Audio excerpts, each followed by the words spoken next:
Sesuai janji saya tadi bahwa akan ada pertanyaan yang cukup memacu adrenalin karena ini lagi hangat-hangatnya dibahas baik di tingkat KPU, tim ses dan stakeholder lainnya. Nah, ini terakhir nih ya. Siap. Tapi saya jawabannya mudah-mudahan tidak menyimpang dari ranah kita. Nah, karena sensitif ya. Tapi nggak apa-apa kalau memang menyatakan siap dan berani, silahkan aja. Tidak akan disensor. Baik, ini kan sekarang biasanya nih di Indonesia itu identik lah ganti pemimpin, ganti kebijakan. Nah, kalau saya paham bahwa kebijakan pendamping desa atau misalkan P3MD ini adalah lahir 2014 pas Presiden Jokowi di periode pertama. Nah, saya tanya nih bagi teman-teman pendamping, harapan Bapak Ibu untuk pendampingan desa atau program P3MD ini seperti apa? Terkait akan gantinya presiden yang baru. Monggo. Menurut saya sih ya, selama undang-undang Desa nomor 6 tahun 2014 itu masih ada. Saya berharap ya, karena kita undang-undangnya sudah jelas, undang-undang nomor 4 tahun 2016 terkait desa ya. Di situ siapapun nanti yang jadi pemimpinnya, bahwa program pendampingan desa itu harus ada.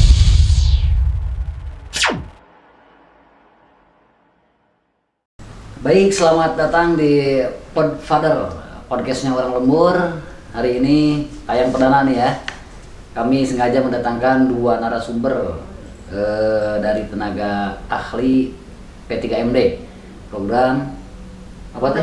Pemberdayaan dan desa.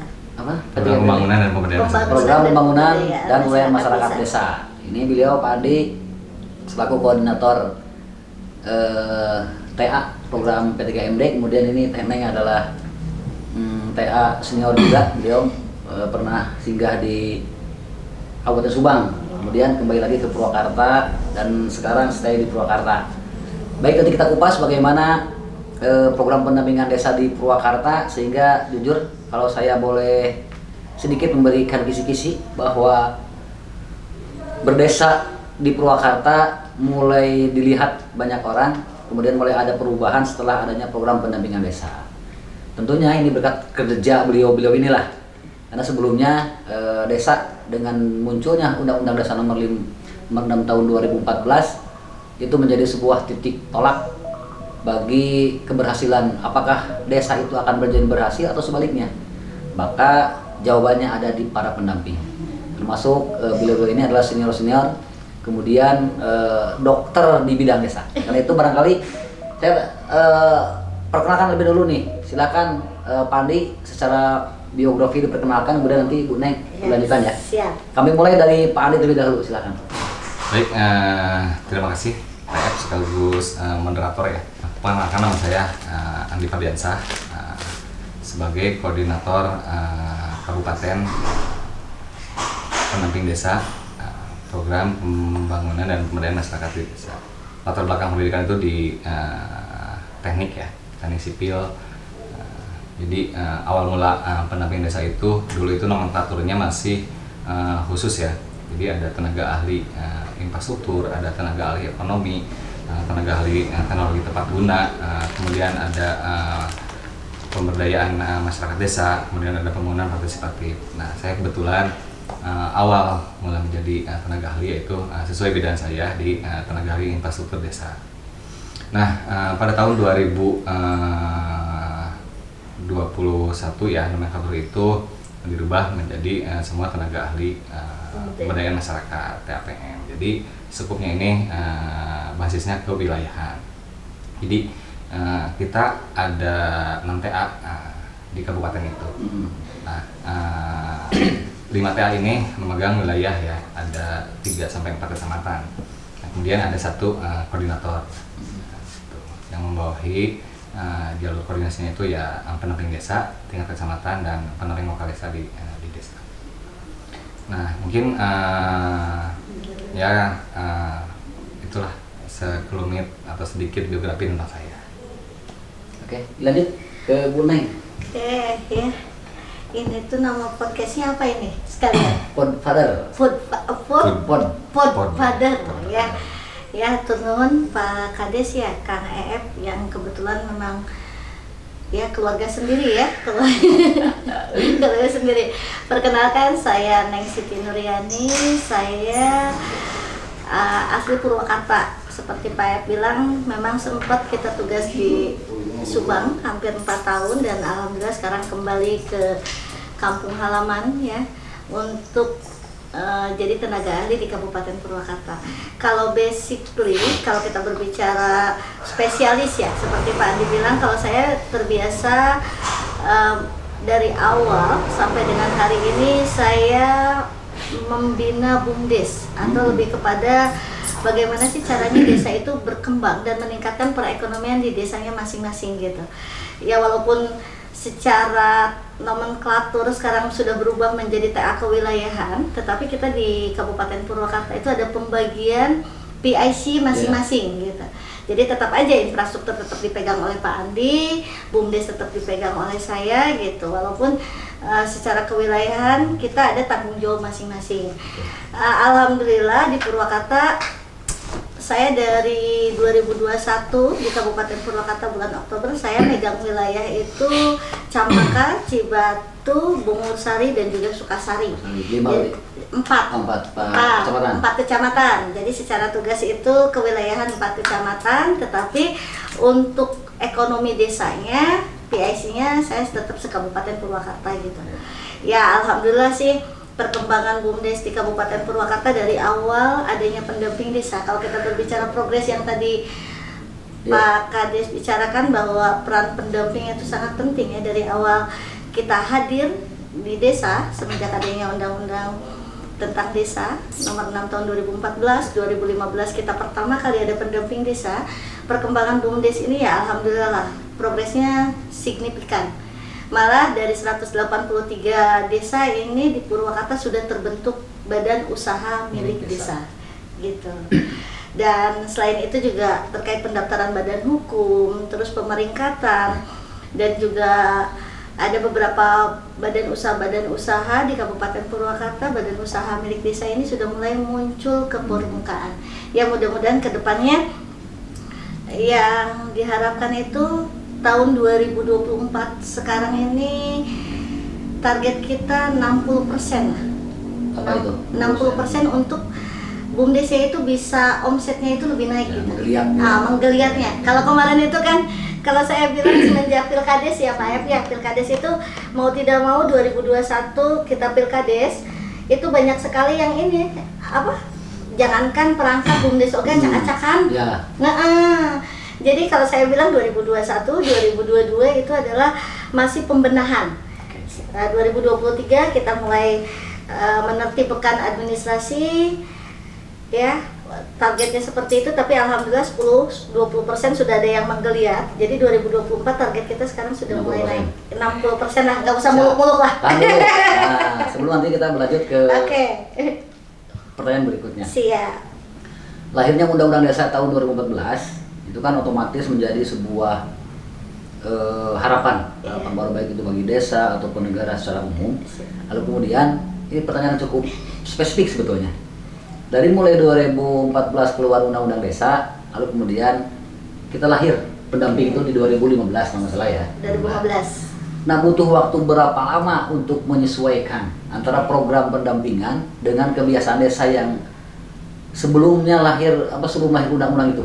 Kira-kira dari masing-masing narasumber nanti menjawab, karena kebetulan Pak pemirsa kebetulan bahwa kami mengundang narasumber ini cukup spesifik sebetulnya ya, karena beliau Pak Andi ini basisnya adalah pakar di bidang infrastruktur desa. Kemudian satu lagi ini pakar di bidang pemberdayaan ekonomi desa. Artinya bahwa dua bidang pembangunan di desa itu diwakili oleh orang ini. Karena jujur hari ini hal yang baru adalah tentang pemberdayaan ekonomi desa. Kalau infrastruktur desa biasanya flat, setiap orang bisa, tapi kan ada disiplin ilmu tertentu yang setiap desa itu belum tentu dapat. Nah barangkali nanti Pak Andi berbagi pengalaman terkait bagaimana pengalaman dari mulai jadi tenaga ahli di bidang ide infrastruktur desa itu dan teknik di bidang pemberdayaan ekonomi desa atau PED yang lebih jauh itu ke wilayah BUMDes penyasarannya.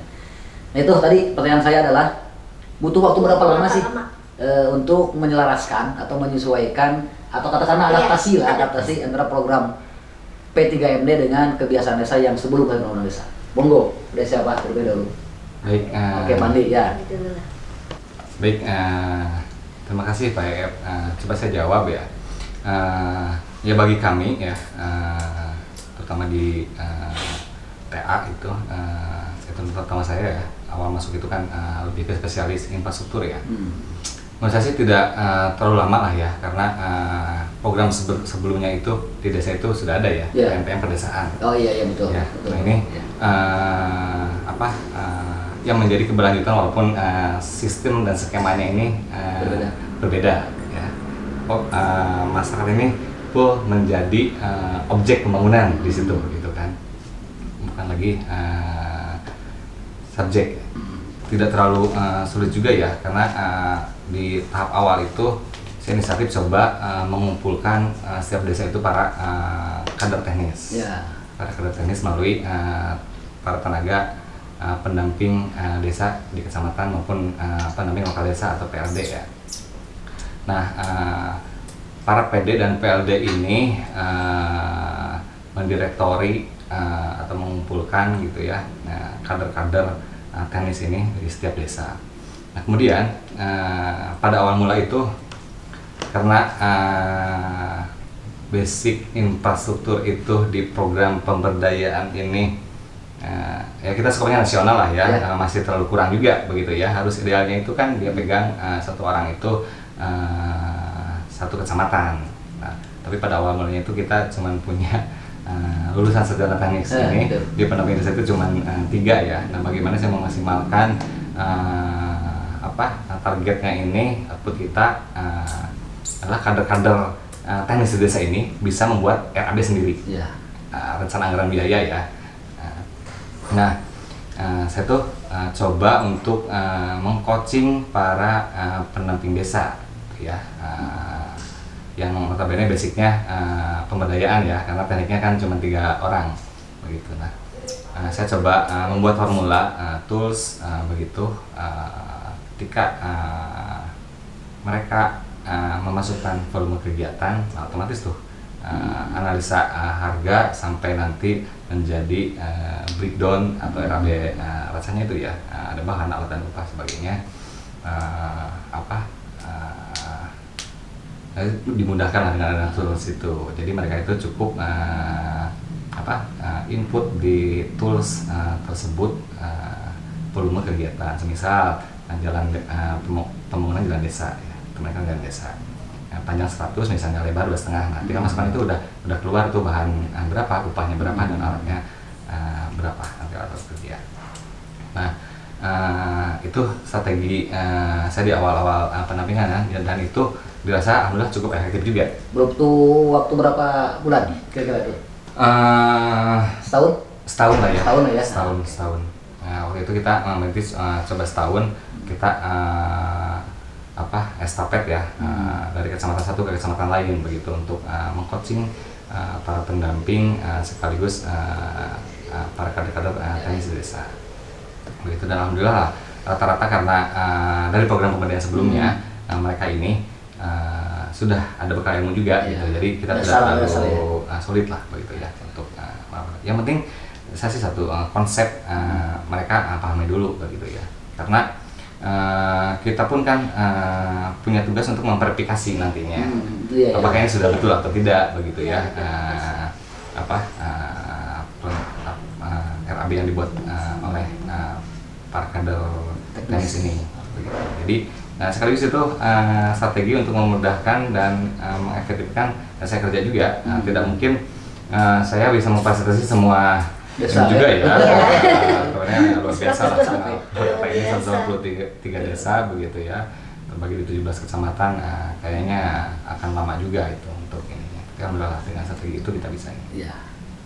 Terima kasih Pandi, kita cukup bagus barangkali sedikit analisa dari mulai masuknya program P3MD ke tingkat desa. Ini menjadi sebuah terobosan baru lah.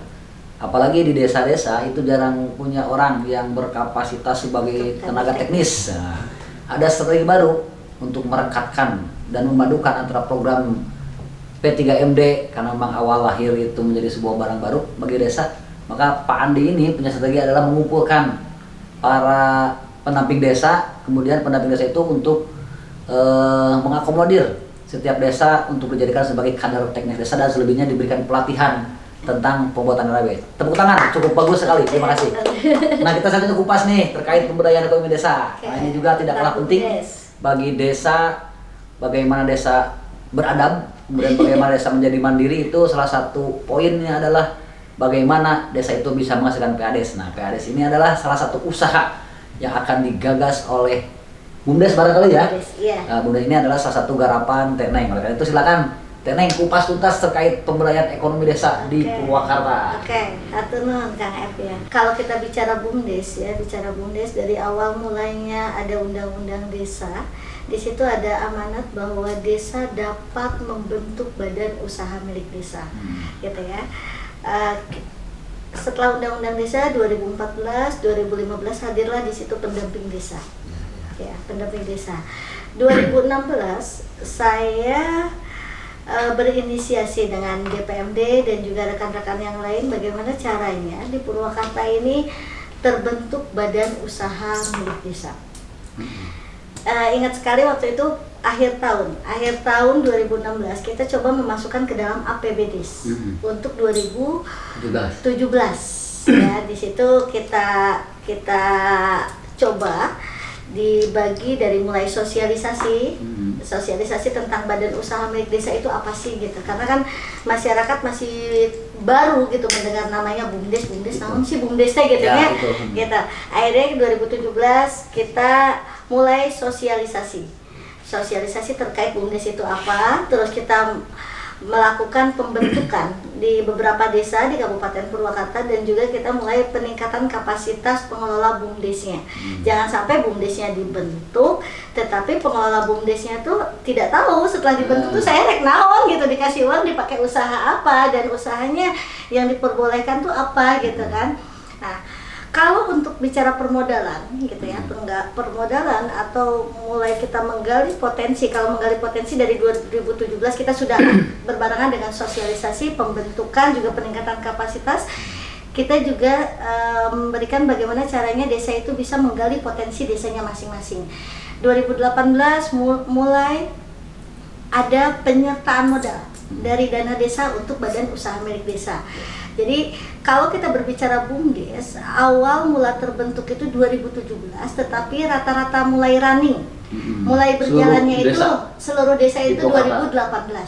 Jadi permodalan itu baru mulai 2018. Kalau kita berbicara 2018, sekarang 2024, atau kita bicara sampai akhir kemarin lah 2023, berarti sudah 5 tahun ya, 5 tahun BUMDes di Purwakarta. Alhamdulillah perkembangannya signifikan.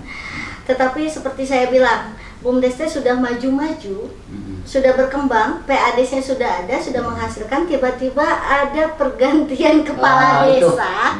Transisi. Ya, ada transisi. Di situ juga memang cukup berpengaruh, Pak Kades ya. Salah satu kendala itu ya? Iya, jadi salah satu kendalanya BUMDes itu memang kita terpengaruh dengan adanya politik yang ada di desa. Oke. Ya, jadi kalau kita bicara tadi ya ke Pak Andi, berapa tahun sih targetnya gitu. Kalau kita bicara berapa tahun, kita tidak bisa bicara berapa tahun dari mulai undang-undang desa itu dikeluarkan. Tetapi dari mulai terbentuknya itu 2017, 2018, saya bilang 2 tahun lah penyesuaian. Ya, penyesuaian karena masyarakat sekarang, apalagi pemerintah desa identiknya gini, kalau usaha itu yaitu simpan pinjam. Betul. Masih bingung. Meskipun usaha masih banyak yang pinjam dibanding simpan. Iya, dan yang ada simpannya tidak ada, pinjam terus gitu kan.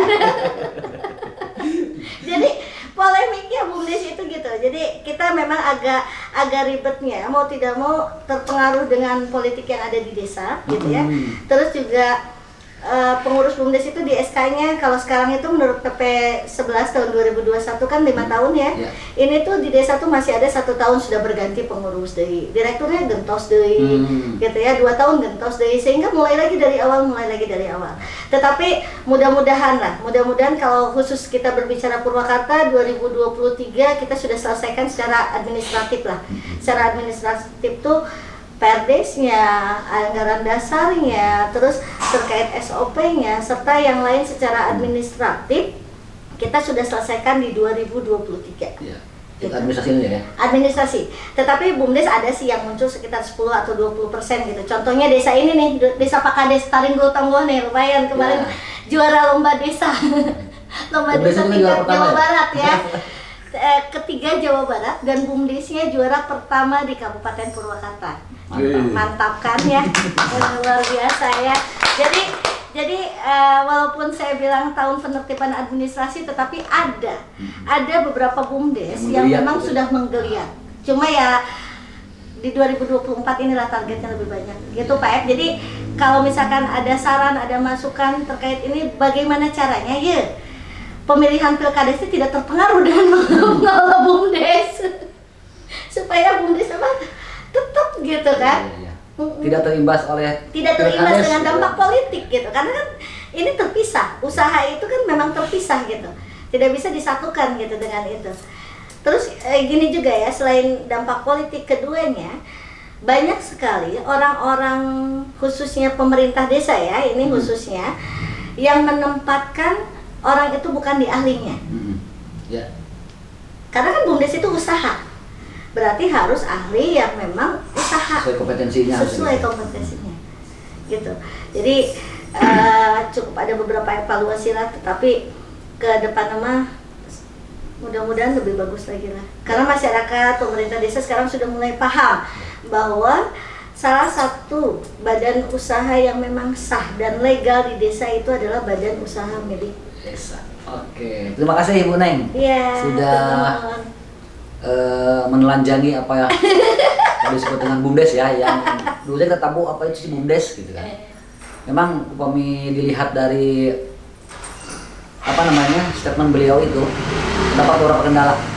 Pertama, barangkali dimulai 2016 itu baru keluar regulasi tentang kewajiban desa adanya BUMDes, meskipun dalam undang-undang desa itu udah tegas ya, ada desa dapat membentuk BUMDes. Tapi kepedulian Purwakarta terhadap desa bahwa tiap desa harus ada BUMDes itu diakomodir, kemudian diinisiasi oleh para tenaga ahli, kemudian bekerjasama dengan DPMD dan Pemda Purwakarta membentuklah sebuah regulasi yang namanya bahwa setiap desa harus membentuk BUMDes. Nah, walhasil 2017 seluruh desa membentuk BUMDes. Meskipun yang namanya program panik itu pastilah dari 183 desa tidak mungkin semuanya berhasil. Tetapi tidak mungkin juga tidak berhasil. Pasti ada 1, 2, 3 desa yang memang BUMDesnya menggeliat. Salah satu contohnya tadi disebutkan Bu Neng ya. Ada salah satu BUMDes yang memang sebelum desa kami ya. Ada salah satu desa yang memang luar biasa. Desa itu sudah punya BUMDes berpenghasilan tinggi. Kemudian sudah diberangkatkan benchmarking ke Cina. Ke India. Tetapi tadi itu karena dampak pilkades, terjadilah pilkades di tengah-tengah kepemimpinan BUMDes. Hasilnya adalah terpilih kades baru, sehingga kades baru itu secara alur politiknya beda dengan pengurus BUMDes, maka pengurus BUMDesnya diganti, sehingga sekarang BUMDesnya mandok mayong pujuduh kadamihi lamun cek orang santri mah gitu.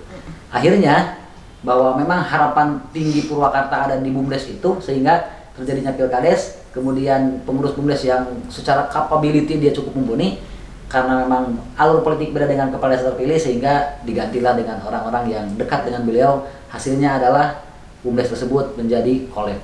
Nah, jangan sampai terjadi seperti BUMDes itu ya. Mudah-mudahan teman-teman sahabat-sahabat desa yang lain kita pisahkan mana pengurus BUMDes yang memang luar biasa, mana ranah pilkades yang memang itu murni kepentingan para politik desa. Itu barangkali nanti sebelum kita bahas lagi yang menarik pertanyaan ke depan, nanti di akhir sesi kita akan bahas terkait bagaimana harapan para pendamping terkait adanya pemilu pilpres sekarang. Apakah nanti harapan-harapannya setinggi mungkin atau seideal mungkin, nanti kita akan bahas ya di sesi terakhir itu biar lebih menarik. Harapan-harapan tentang pendamping adanya presiden baru, apakah nanti program pendampingan akan berlanjut, kemudian apakah nanti harapannya berlanjut atau mungkin ganti nama dengan nafas yang berbeda, atau mungkin lain, silahkan nanti akan dibahas. Yang jelas kita break terlebih dahulu. Baik, kembali lagi di Podfather, podcastnya Urang Lemur. Ini lanjut ya, pertanyaan kedua terakhir nih. Sebelum nanti kita menuju ke pertanyaan puncak yang cukup menguras adrenalin. Nah. Sederhana ini yang saya tanyakan di pertanyaan ketiga adalah, apakah Bapak Dewi ini cukup pede bahwa program yang Anda bawa ke desa itu cukup berhasil? Nah, satu itu. Kemudian, Ayahna, buktikan dengan data keberhasilan Anda sebagai pendamping itu apa? Itu barangkali. Pandi silakan, ataupun yang dulu. Pandi aja dulu. Oke, Pandi ya. Ya. Baik, Pak Ed, terima kasih. Ya ini konkretnya aja ya, bahwa success story pendamping desa ini dari 2016 lah. Ya. Kita berkecimpung sampai saat ini itu, kalau kita berbicara data, indikatornya itu sebetulnya bisa dilihat dari indeks desa membangun atau IDM. Ya. Dari awal kita turun program itu atau pendampingan program itu, di Purwakarta itu ada beberapa desa yang masih tertinggal, begitu ya. Alhamdulillah berjalannya waktu pendampingan secara terus menerus, di 2023 kemarin kita sudah penetapan BA hasil IDM itu ya. Alhamdulillah di kita itu desa sangat tertinggal ataupun desa tertinggal, alhamdulillah sudah tidak ada. Tidak ada. Keren. Paling ini tuh di Berkembang ya, paling rendah itu. Nah, kemudian mandiri, alhamdulillah. Ya. Kita ada mandiri desa di Purwakarta. Menurut data kita lebih dari 50 desa mandiri ya. Alhamdulillah ini udah menjadi target secara nasional maupun di provinsi begitu ya. Alhamdulillah kita sudah mencapai. Oke, terima kasih itu. Jawabannya keren banget ya, bahwa data yang mereka pegang dari mulai 2016 sampai 2023, artinya 7 tahun ya? Iya. 7 tahun itu sudah berhasil mengikis habis desa sangat tertinggal, kemudian desa tertinggal. Berarti di Purwakarta grade terakhir yang paling minim itu adalah desa berkembang. Luar biasa ya. Dari 183 desa tidak ada lagi desa yang tertinggal maupun sangat tertinggal. Uniknya lagi, di interval 7 tahun itu para pendamping itu sudah berhasil mendorong desa berstatus desa mandiri sebanyak lebih dari 50 desa menjadi desa mandiri. Itu prestasi luar biasa ya menurut saya, karena memang ngurus ke desa mah itu gampang. Target di kita tuh dari provinsi itu cuma 30, tapi oh itu target 7 tahun tuh. Iya. Buset, berarti overload tuh. Target 30, sekarang ada sekitar 50 lebih. Artinya 20 lebih itu adalah bonus. Saking hebat-hebatnya pendamping di Purwakarta. Keren. Oke, lanjut nih. Oke. Itu pandangan Pak Andi dari Oke. sisi koordinator TA, kemudian lebih tepatnya Pak Andi ini adalah TAID. Iya. Nah sekarang sisi BUMDes nih Teh. Oke, Yang tadi siap. Teh bilang bahwa desa juga bisa dikatakan berhasil atau sukses karena BUMDesnya menggeliat. Nah barangkali ada sedikit pernyataan dilengkapi dengan data, apakah BUMDes di Purwakarta itu sudah cukup menggeliat sesuai dengan harapan ibu bapak sekalian atau memang malah sebaliknya? Oke, silakan. Iya, hatur nuhun Pak F ya. Prestasi kita khususnya para pendamping yaitu di Kabupaten Purwakarta dari 183 desa sudah terbentuk BUMDes semua. Itu berarti satu ya, itu karena masih ada kabupaten lain yang memang belum terbentuk badan usaha milik desanya. Keduanya, BUMDes di Kabupaten Purwakarta semenjak adanya PP 11 tahun 2021 itu kan ada keluar terkait Permendes 3. Oh iya, bertiga. Ya, terkait pemeringkatan tahun 2021. Nah, itu di pemeringkatan BUMDes itu, Purwakarta itu memang belum ada statusnya yang maju. Dari hasil pemeringkatan belum ada. Tetapi di situ Purwakarta itu pemeringkatan itu adanya perintis, pemula, dan juga berkembang. Tiga ya? Ada 3 di situ. Kalau maju kita memang belum tembus karena memang kita dilihat dari omset. Ya, kalau itu kita bicara berapa persen lagi maju tuh? Paling kita 10 atau 20% lagi. Sedikit lagi ya. Itu target kita ya. Makanya saya bilang tahun 2024 ini kan kita berbicara, kalau kita lihat statement saya dari awal itu kan memang kami mentargetkan 2021 sampai dengan 2023 itu kita pembenahan secara administrasi. Gitu. Ya. Terus kalau kita lihat data terus pemeringkatan tadi pemeringkatan, sekarang badan hukum. Badan hukum BUMDes di Kabupaten Purwakarta. Itu kewajiban ya? Kewajiban. Oh, sama. Ya, jadi mendaftarkan melalui link Kemendes dan nanti di ACC keluar Kemenhumham ya. Itu di Kabupaten Purwakarta by data sudah 68 BUMDes. Oh, 68 BUMDes sudah. Ya, sudah memiliki hukum. sertifikat badan hukum. Menkumham. Kemenhumham. Wes. Ya, jadi itu juga prestasi yang luar 64 biasa. ya?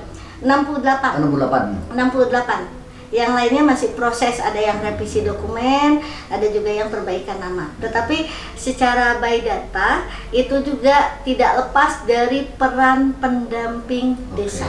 Ya. Selain itu juga di BUMDes Purwakarta sudah ada yang kita anggap walaupun ditargetkan administrasi, tetapi omsetnya itu sudah nyampe ratusan, itu sudah ada.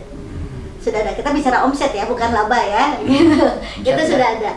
Gitu. Jadi ya itu juga prestasi ya kalau buat betul. kami gitu ya, buat pendamping, karena memang tidak mudah untuk merubah mindset pemerintah desa gitu ya, mindset masyarakat desa bahwa ekonomi desa itu sentralnya di BUMDes gitu, usaha itu sentralnya di BUMDes gitu. Itu Pak Ep, mungkin itu aja lah. Oke, Ya. bagus juga nih, menarik ya. Selain ini ya, selain Pak Andi, yang Pak Ep, kita bisa mendorong desa memperbaiki sarana olahraga. Oh, bisa juga surga desa. Iya, enggak kan itu prestasi juga. Sekarang kan banyak banyak desa yang sudah punya. Ya awalnya pas sebelum ada program itu kan kita, iya kan? Itu secara keseluruhan manfaat itu desa, kan ya? iya. Secara keseluruhan, dan itu juga dorongan dari pendamping desa juga kan? Iya. Gitu. Oke, Pak Andi dan Bu Ning, terima kasih. Oke. Cukup baik, cukup bagus, dan cukup mewakili perasaan desa. Mudah-mudahan ya bahwa memang mereka itu merasa diwakili prestasinya oleh beliau-beliau ini, karena jujur perjuangan itu sudah mudah. Dari 2018 ya mulai BUMDes ada, iya. kemudian sampai 2023 cukup 5 tahun itu ada sekitar 68 BUMDes yang sudah berbadan hukum. Ternyata harus badan hukum juga ya, dikira harus. cukup SKKD saja. Ternyata itu lebih jauh lagi ya. Kemudian ada pemeringkatan BUMDes juga ternyata di skala nasional. Itu baru berapa Teh di kita? Di Purwakarta itu Semua sudah desa. masuk semua, tetapi memang belum ada tembus yang maju. Oh, tapi udah ada hasil semuanya. Sudah ada hasil. Rata-rata Purwakarta apa? Rata-rata Purwakarta itu kita berkembang. Karena kan ada pemula, perintis, pemula, dan juga berkembang. Penasaran nih, Alhamdulillah. desa kita apa nih? Oh, perintis, berkembang. Berkembang. Baik, ini bagian tertinggi lah. Iya. Itu Masih berkembang. pemirsa, barangkali sahabat desa dari kedua narasumber ini, dan nanti ya yang lebih menarik itu sesi terakhir, pertanyaan yang cukup menguras pikiran, kemudian agak deg-degan jawabnya karena ini menyangkut masalah yang lagi hangat-hangat dibahas sekarang, kendati memang belum ada penetapan secara khusus dari KPU terkait siapa yang terpilih presiden, tetapi tidak ada salahnya kita bahas hari ini harapan-harapan para pendamping terkait program pendampingan ini atau P3M ini, akankah harus dilanjutkan atau cukup berakhir sampai di sini saja, atau mungkin punya harapan lain selain dari dua itu. Oke. Nanti akan dibahas ya. Siap. Ngopi lah. Oke lah. Gabung lagi di Father podcastnya orang lemur atau orang desa. Sesuai janji saya tadi bahwa akan ada pertanyaan yang cukup memacu adrenalin karena ini lagi yang hangat-hangatnya dibahas baik di tingkat KPU, tim ses dan stakeholder lainnya. Nah, ini terakhir nih ya. Siap. Tapi saya jawabannya mudah-mudahan tidak menyimpang dari ranah kita. Nah, karena sensitif ya. Tapi nggak apa-apa kalau memang menyatakan siap dan berani, silahkan aja. Tidak akan disensor. Iya.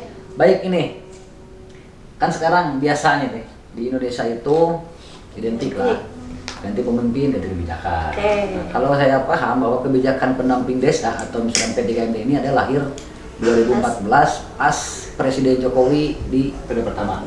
Kemudian dilanjutkan pas beliau juga di periode kedua. It's okay lah itu karena memang dua periode itu tetap pendamping desa di ranah kepemimpinan Pak Jokowi. Nah sekarang kan berbeda nih, kalau lihat hasil quick count dan real count dari KPU, ternyata yang menang itu memang salah seorang paslon. Nah saya tanya nih, bagi teman-teman pendamping, harapan Bapak Ibu untuk pendampingan desa atau program P3MD ini seperti apa? Terkait akan gantinya presiden yang baru. Monggo. Siapa terlebih dahulu? dulu? Pak Andi atau Bu Neng? Oke, Pak Andi, oke, Pak Andi dulu. silakan. ya, menurut saya sih ya, selama undang-undang Desa nomor 6 tahun 2014 itu masih ada, Iya. saya pikir karena itu lahirnya dari mandat rakyat ya, selama itu ada, saya yakin sih harapannya pendamping desa ini tetap ada ya, karena berbagai indikator capaian kerjanya nyata lah gitu ya. Kemudian program pembangunan yang berbasis pemberdayaan ini kita tidak bisa cukup hanya sampai berapa tahun gitu. Ya. Kita harus ada keberlanjutan, sustain, Ya. begitu ya. Walaupun nanti lepas dari pemimpinnya nanti yang terpilih Ya, siapa ya. begitu ya, nomenklaturnya mungkin dirubah atau gimana. Menurut saya sih program pendampingan ini harus tetap ada gitu ya, demi tadi itu menjaga sustain atau keberlanjutan program pembangunan dan pemberdayaan. Itu cukup. Ya, oke. Terima kasih Pak Andi. Sebelum nanti ke Bu Neng, saya bahas dulu sedikit ya terkait jawaban Pak Andi. Ternyata betul. Karena normatif saja Pak Andi jawabnya. Selama undang-undang desa itu masih berlaku, maka wajib pendampingan nggak ada. Itu kan selesai ke jawaban itu. Artinya bahwa udah muluk-muluk Pak Andi, ketika undang-undang itu malah mandat rakyat, ya dijalankan pada akhirnya gitu kan. Nah, terkait kemasan, ya monggo itu urusan yang dibedok barangkali. Oke, lanjut. Kita ke Neneng ya. Oke, ya. Ada waktu lah sekitar 10 menit lagi. Oke, untuk siap. mulai sesi ini, silakan. Oke. Lebih menantang lagi. Atur dong Kak ya. Ya, saya melanjutkan mungkin yang disampaikan oleh Pak Andi ya, bahwa memang betul. Saya berharap ya, karena kita undang-undangnya sudah jelas, Undang-Undang Nomor 4 Tahun 2016 terkait desa ya. Di situ siapapun nanti yang jadi pemimpinnya, bahwa program pendampingan desa itu harus ada. Jadi kalau kita berbicara tadi indikator yang tadi disebutkan oleh Indeks Desa Membangun atau IDM. Idealnya desa semakin mandiri itu harus semakin didampingi. Betul. Karena apa? Karena kalau kita melihat yang namanya pemberdayaan khususnya kita berbicara pemberdayaan desa, pemberdayaan itu kan merubah mindset. Merubah mindset itu tidak akan selesai dengan waktu 7 tahun atau 8 tahun, tetapi harus panjang. Dengan adanya desa mandiri, berarti kan pembangunan di desanya juga harus didorong kepada pemberdayaan masyarakat desanya. Khususnya peningkatan ekonomi desanya. Berarti desa semakin banyak yang mandiri, harusnya semakin banyak pendamping yang ada di desa. Malah kalau saya secara pribadi berharap kalau sekarang itu pendamping itu satu pendamping lokal desa itu mendampingi 3-4 desa maksimal. Nanti kita harapkan ke depannya kalau misalkan siapapun pemimpinnya ini berlanjut, satu desa itu satu pendamping. Sepakat. Iya, satu desa itu adalah satu pendamping, gitu ya. Karena memang sangat perlu, gitu. Itu saja mungkin Pak Ep ya. Ya, terima kasih. Saya. Itu cukup menantang juga ternyata ya, jawaban Bu Neng. Jadi satu desa Cukup satu seksi pendamping. juga, satu desa satu pendamping. Jadi harapan beliau itu lebih naik selain dari Pak Sadari ya. Iya. Selain daripada itu ternyata betul. Semakin tingkat desa meningkat, maka tantangannya semakin besar. Oleh karena itu, kehadiran pendamping sangat dibutuhkan. Iya, Betul, terus ya? iya terus gini juga tambahan sedikit ya. Kita awalnya pendamping desa itu hanya mendampingi dana desa. Ya. Seharusnya. Ya. Tetapi pada saat realisasinya di lapangan, pendamping desa itu mendampingi APBD. Seluruh anggaran yang masuk ke desa didampingi dari mulai perencanaan, pelaksanaan sampai dengan pertanggungjawabannya. Betul. Gitu. Walaupun kita hanya mendampingi, tetapi kan kepala desa juga dengan tingkat pendidikan yang berbeda. Betul. Ya, secara letak geografis pendidikan berbeda, itu juga memang itu alasan mendasar kenapa pendamping desa itu harus ada. Gitu. Oke, ternyata betul ya. Sama hanya dengan sekolah kelas 1, 2, 3, SD, SMP, SMA. Semakin tinggi, semakin banyak tantangan. Contoh saja barangkali ketika kita naik di statusnya sebagai sarjana atau katakanlah perguruan tinggi, orang lagi kuliah itu kan dengan begitu banyak mata kuliah, dengan begitu banyak tugas-tugas, sama aja dengan desa. Semakin tinggi derajat desa maka semakin banyak tantangannya. Oleh karena itu barangkali sangat dibutuhkan pendamping, bahkan tidak cukup satu pendamping satu kecamatan, satu desa satu pendamping. Ini harapan Bu Neng. Mudah-mudahan ini selaras dengan apa yang diinginkan oleh desa ya. Desa juga mengharapkan bahwa satu desa satu pendamping. Akhirnya saya harus berbicara juga nih. Untuk memperkuat mereka jujur, selama hampir 3 tahun lah, 2 tahun 6 bulan saya menjadi kepala desa tanpa keberadaan pendamping desa apalah saya. Artinya bahwa sampai saat ini sejauh ini saya menjadi juara 3 tingkat kabupaten itu berkat bimbingan beliau. Oh iya, tingkat provinsi. Juara 3 tingkat provinsi, maaf. Juara 3 tingkat provinsi, kemudian atas rekomendasi beliau juga saya mengikuti tes benchmarking ke Cina dan akhirnya kita lolos menjadi salah satu peserta yang diikut sertakan dalam benchmarking ke Cina atas dasar bimbingan para pendamping desa. Itu barangkali. Terima kasih, mudah-mudahan panteng terus podcastnya Urang Ngomong.